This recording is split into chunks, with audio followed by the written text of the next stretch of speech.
हंसों की चेतावनी, अच्छी सीख। एक तालाब में एक कछुआ रहता था। उसी तालाब में दो हंस तैरने के लिए उतरते थे। हंस बहुत हंसमुख और मिलनसार थे।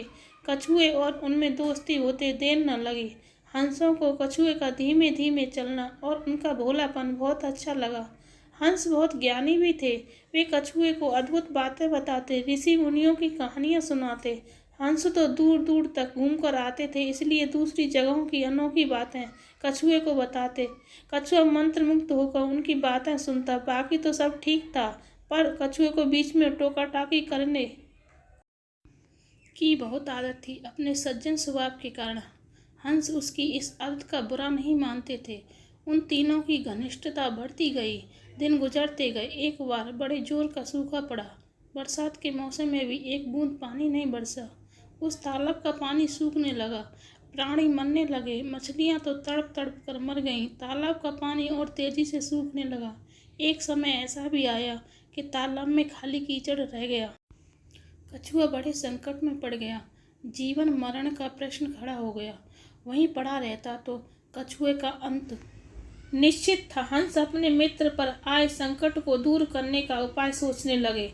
वे अपने मित्र कछुए को ढांढस बंधाने का प्रयत्न करते और हिम्मत न हारने की सलाह देते। हंस केवल झूठा दिलासा नहीं दे रहा था, वे दूर दूर तक उड़कर समस्या का हल ढूंढते। एक दिन लौटकर हंसों ने कहा, मित्र, यहाँ से 50 कोस दूर एक झील है, उसमें काफी पानी है, तुम वहाँ मजे से रहोगे। कछुआ रोनी आवाज में बोला, 50 कोस? इतनी दूर जाने में मुझे महीने लगेंगे, तब तक तो मैं मर जाऊंगा। कछुए की बात भी ठीक थी। हंसों ने अकल लड़ाई और एक तरीका सोच निकाला। वे एक लकड़ी उठाकर लाए और बोले, मित्र, हम दोनों अपनी चोंच में इस लकड़ी के सिर पकड़कर एक साथ उड़ेंगे। तुम इस लकड़ी को बीच में से मुंह से थामे रहना। इस प्रकार हम उस झील तक तुम्हें पहुंचा देंगे। उसके बाद तुम्हें कोई चिंता नहीं रहेगी।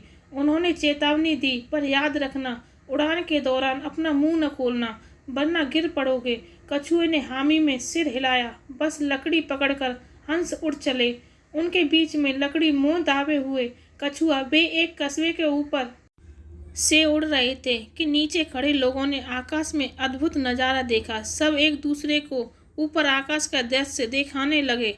लोग दौड़ दौड़ कर अपने छज्जों पर निकल आए। कुछ अपने मकानों की छतों की ओर दौड़े। बच्चे, बूढ़े, औरतें व जवान सब ऊपर देखने लगे। खूब शोर मचा। कछुए की नज़र नीचे उन लोगों पर पड़ी। उसे आश्चर्य हुआ कि उन्हें इतने लोग देख रहे हैं। वह हंसों की चेतावनी भूल गया और चिल्लाया, देखो कितने लोग हमें देख रहे हैं। मुंह के खुलते ही वह नीचे गिर पड़ा। नीचे उसकी हड्डी पसली का भी पता नहीं लगा। इस कहानी से हमें यह सीख मिलती है कि हमें अपने लक्ष्य पर ध्यान केंद्रित रखना चाहिए। धन्यवाद।